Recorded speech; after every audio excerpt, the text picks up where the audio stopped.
Hi, and welcome once again to a Money Motivation edition. We're continuing our series on building strong networks.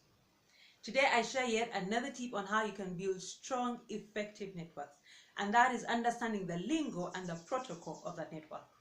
Networks are like clubs, they're like association. Every group of people that come together, they either have a formal constitution or way that governs how they operate, or informally, it's the unwritten rules, but everybody knows what's acceptable, what's not acceptable. It's interesting how one word can mean something else in one space and totally something different in another space. So when we get into networks, oftentimes we're either very excited and we just jump in and get into the conversation and start to network and just try to connect with people, while at other times, some of us just shrink back and just watch from the background. Either way, there's going to be a need for you to strike the balance between these two ends. So there's vital wisdom in you being able to step back a little, especially when you join a space that you're not sure of, just to be able to observe and listen. In observing and listening, you'll be able to understand what is acceptable, what's unacceptable. You'll be able to watch the flow of conversation, to be able to realize, is there any protocol or not? To be able to recognize what kind of vocabulary is acceptable in this space and what kind of vocabulary is not acceptable. One of the things you can watch is how people address themselves.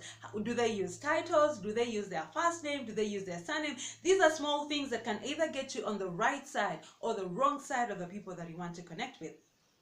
So in building strong networks, take the time to understand the lingo and the etiquette that govern the spaces in which you want to connect. And in so doing, you'll be able to understand what is the protocol you should follow. What is the kind of language you should use? For example, when you get into someone's inbox and you realize they have an auto response, it's a formal message. That should tell you that that is a formal space. So you're going to leave everything informal out of your conversation and focus on the main point.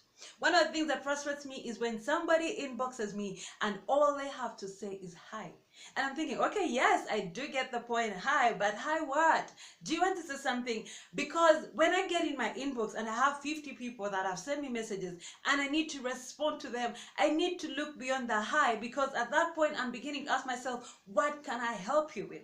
So be intentional about the lingo, knowing what's a professional way to approach people, what's the professional language, what's the acceptable vocabulary, how do you address people. For example, when you come into my inbox and you say, hi baby, I'm wondering at which level of discussion are we resonating? So it's small things that can throw you off board and even sometimes get people to block you out of their networks, to block you out of their connections. So understand the lingo and understand the etiquette or the protocol that governs the space before you jump in and begin to make connections with people. My name is Noelin Chirabo. Have a blessed day and a blessed week. And until next time, let's keep the conversations going online. God richly bless you.